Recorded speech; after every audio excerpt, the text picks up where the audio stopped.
آج ایک قطرہ بھی کافی ہوگا، اج سا بھی نہیں کھلے راہ بھی نہیں، انج ٹوک انوکھڑے ٹوکدے نہیں، ٹر پویں تے فاصلے مک جاندے، گھر بیٹھیاں پینڈے مکدے نہیں۔ آج قدم قدم چلیں گے۔ ماضی کے گناہ تو ایک آنسو سے دھوئے جا سکتے ہیں نا۔ وہ ایک فقیر تھا، بازار میں کھڑا رو رہا تھا، تو کسی نے روک کے کہا بابا کیا ماجرا ہے، کسی نے مارا ہے، کیوں رو رہے ہو؟ اس نے کہا نہیں کوئی ایسی بات نہیں، ان لوگوں کے رویے نے رلا دیا۔ کہا کیا مطلب؟ کہا بازار سے گزر رہا تھا، ان لوگوں کو دنیا میں کھوئے ہوئے دیکھا تو میرے دل میں ترس جاگا، تو میرا خیال یہ ہوا کہ ان بندوں کی رب کی صلح نہ کروا دوں۔ تو میں نے پھر اس سے بات کی، تو آواز آئی ٹھیک ہے لے آ ان کو میری چوکھٹ پہ، ایک آنسو سے سارے گناہ معاف کر دوں گا۔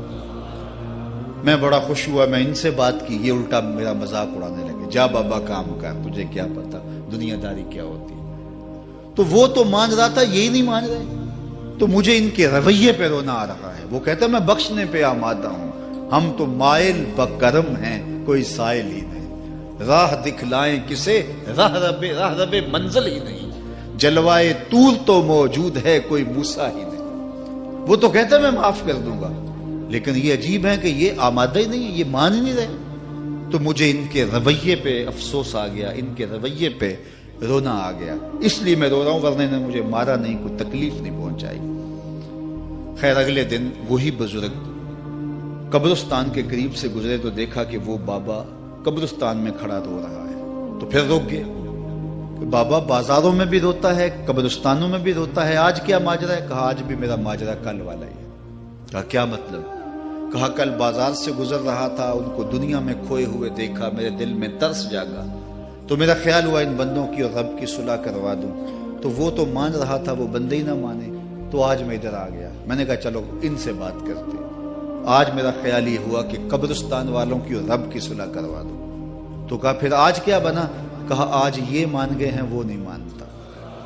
تو صاحبو آج وہ مان رہا ہے، آج ہم مان جائیں۔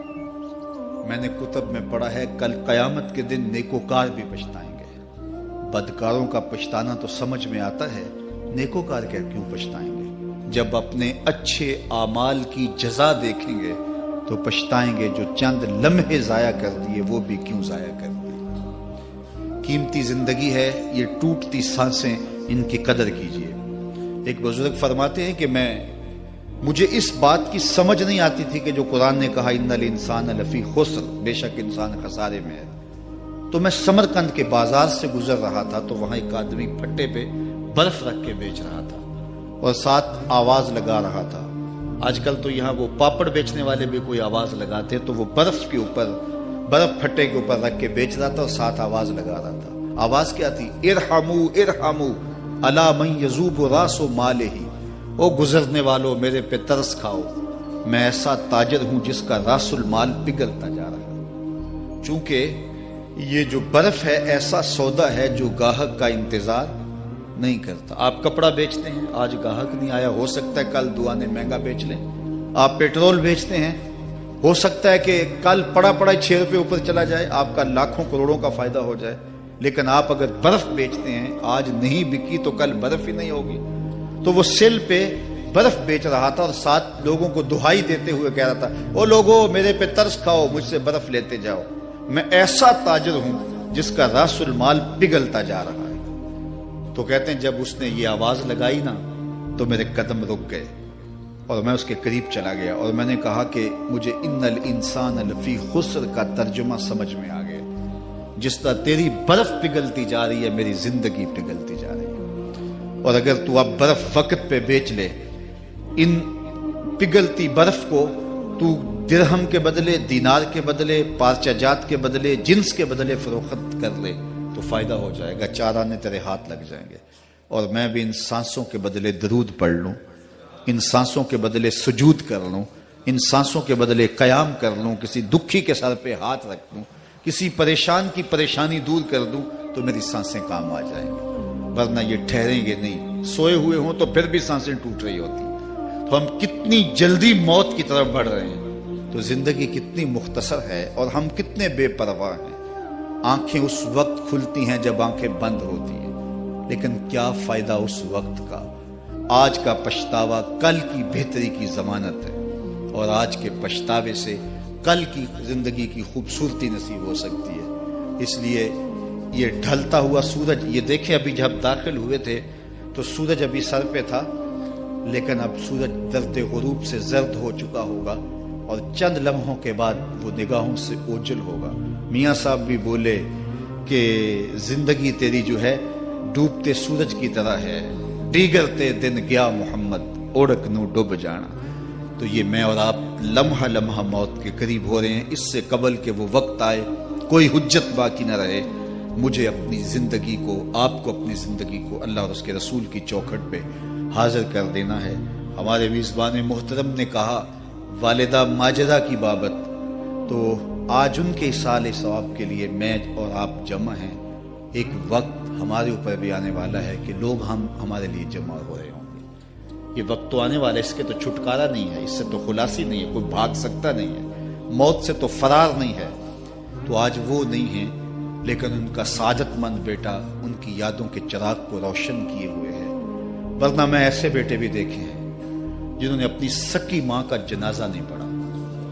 آپ کہیں گے کوئی ایسا بد نصیب بھی ہو سکتا ہے، جنازگاہ میں گیا ہے لیکن وہاں جا کے کھڑا رہا ہے، جنازہ نہیں پڑھا۔ آپ کہیں گے کہ ایسا بد نصیب، میں نے کہا ایسے بد نصیب آپ نے بھی دیکھے ہوں گے۔ یہ کون سے بد نصیب ہیں؟ یہ وہ بد نصیب ہیں جنہیں جنازہ آتا نہیں، ساری زندگی لوگوں سے فراڈ کرتے ہیں، اور جب اپنی ماں مر جاتی ہے، اپنا باپ فوت ہو جاتا ہے، تو یہ فراڈ پھر وہ اپنی ماں سے بھی کرتے ہیں، اپنے باپ سے بھی کرتے ہیں۔ مجھے بتاؤ کتنا بد نصیب ہے وہ بیٹا کہ جو اپنی ماں سے، اور وہ بھی مرنے کے بعد فراڈ کر رہا ہے، اور اپنے باپ سے، اور وہ بھی مرنے کے بعد فراڈ کر رہا ہے۔ اور کتنا خوش نصیب بیٹا ہے کہ جو روزانہ اپنی ماں کے لیے دعا کرتا ہے۔ اور میں کہتا ہوں اگر بیٹا نمازی ہوگا، بیٹی نمازی ہوگی، اہتمام سے دعا نہ بھی کرے، دن میں کتنی مرتبہ کہے گے ربنا اغفر لی ولوالدی، اے اللہ مجھے بھی بخش دے، میری ماں کو بھی بخش دے، میرے باپ کو بھی بخش دے۔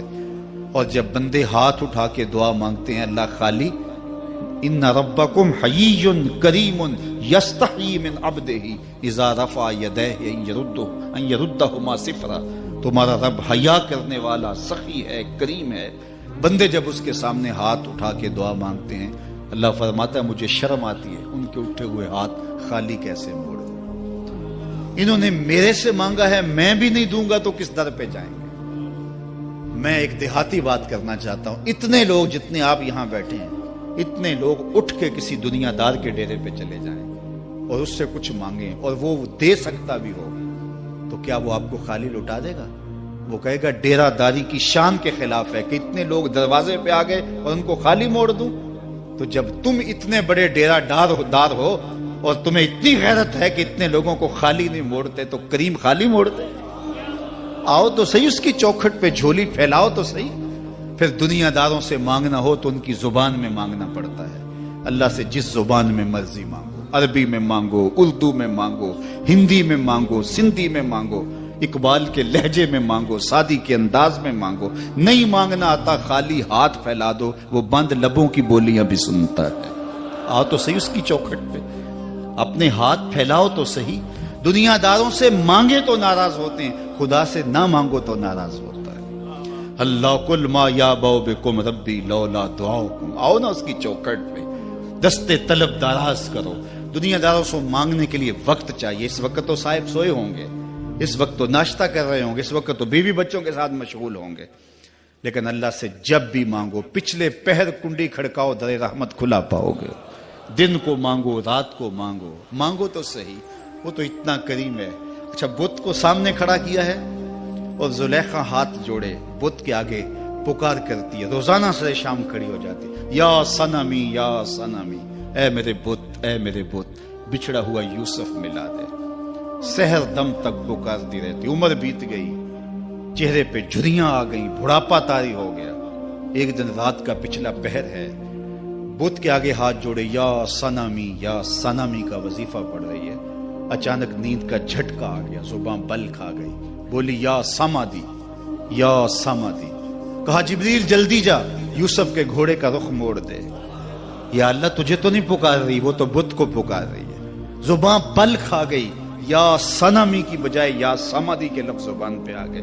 کہا جبریل اتنا عرصہ ہوا بت کو پکارتے ہوئے، اس نے کوئی جواب نہیں دیا، آج جیسے بھی اس کے لبوں پہ میرا نام تو آیا ہے، اگر میں نے بھی جواب نہ دیا میرے اور بت میں فرق کیا ہوا؟ تو آؤ آج کی اس مجلس میں ہم ان کی والدہ کے لیے دعا مانگیں۔ اے عرش کے مالک، ان کی والدہ کو حضور کی ماں کا صدقہ جنت کی بہاریں عطا کر، اور ہم اپنے ماں باپ کے لیے بھی دعائیں مانگے۔ اے اللہ ہمارے ماں باپ کی مغفرت فرما، ماں باپ کی قدر کرو۔ میں نے یہ بھی پڑھا ہے، جو اپنے والدین کے لیے روزانہ دعا مانگتا ہے، والدین زندہ ہوں تب بھی، فوت ہو گئے ہوں تب بھی، روزانہ ماں باپ کے لیے جو شخص دعا مانگتا ہے، ساری زندگی اس کے رزق میں بے برکتی نہیں آ سکتی۔ تو اپنے ماں باپ کو اگر زندہ ہیں تو قدر کرو، فوت ہو گئے ہیں تو ان کے لیے کثرت کے ساتھ دعا کرو۔ یہ گھنا سایہ ہے۔ کبھی آپ نے درخت کو دیکھا ہے کہ ساری دھوپ اپنے پتوں میں جذب کرتا ہے اور نیچے بیٹھنے والوں کو چھاؤں دیتا ہے؟ ماں باپ سارے دکھ اپنے اوپر لیتے ہیں، اپنی اولاد کو آسائش اور راحت پہنچاتے ہیں۔ قدر نعمت زوال نعمت کے بعد ہوتی ہے، جب نعمت پاس ہو تو قدر نہیں ہوتی، جب چھنتی ہے تو پتہ چلتا ہے کہ کتنی بڑی دولت تھی جو چھن گئی۔ میں تو آپ کیا، میری اور آپ کی حیثیت کیا، ماں کی کمی تو آمنہ کے لال نے بھی محسوس کی ہے۔ ایک دن حضور مسجد نبوی میں تشریف لائے، تا حد نظر صحابہ تھے۔ الحاوی للفتاوی میں امام سیوطی نے لکھا ہے، حضور کو دیکھا تو ادب سے کھڑے ہو گئے، بس یہ منظر دیکھنا تھا کہ چشمان اقدس سے آنسو چم چم جاری ہو گئے، اور حضور نے ایک ٹھنڈی آہ بھری اور روتے ہوئے کہا، لو ادرکت والدی او احدہما، کاش آج میرے ماں باپ زندہ ہوتے۔ انسان نے دکھوں کا دور دیکھا ہو نا، اچانک خوشحالیاں مل جائیں تو پھر انسان یہ آرزو کرتا ہے کہ میرے ماں باپ نے میرا وہ غربت کا دور دیکھا تھا، آج دولت کی چہل پہل بھی دیکھتے، آج میرے آنگن میں بہاریں بھی دیکھتے تو کتنے خوش ہوتے۔ اب حضور جب پیدا ہوئے تھے تو باپ کا سایہ سر پہ نہیں تھا، 6 سال کی عمر تھی، اپنی ماں کے ساتھ حضور مدینہ المنورہ گئے، واپسی ابوا کے مقام پہ حضرت آمنہ کی طبیعت خراب ہو گئی، اور انہیں لگا کہ یہ میری بیماری جان لیوا ہے۔ ام ایمن کو بلایا، کہا میرے بیٹے کو بحفاظت امیر قریش تک پہنچا دینا۔ پھر خود حضور کے سر پہ ہاتھ رکھا۔ سیدہ آمنہ سلام اللہ علیہا حضور سے کوئی باتیں کرنا چاہ رہی تھی، لیکن ضبط کے بندھن ٹوٹ گئے۔ ابن حشام سیرت کی پہلی کتاب ہے، اس میں تفصیل سے یہ واقعہ موجود ہے۔ جب سر پہ ہاتھ رکھا تو حضرت آمنہ کی آنکھیں چھلکنے لگی اور روتے ہوئے آپ نے چند جملے کہے، کہا بیٹا ہر نئی چیز نے پرانا ہو جانا ہے، ہر باقی نے فنا ہو جانا ہے، میں بھی جا رہی ہوں، وذکر باق، لیکن میرا ذکر نہیں مٹے گا، وولدت طہرا، اس لیے کہ تیرے جیسا پاکیزہ بیٹا چھوڑ کے جا رہی ہوں۔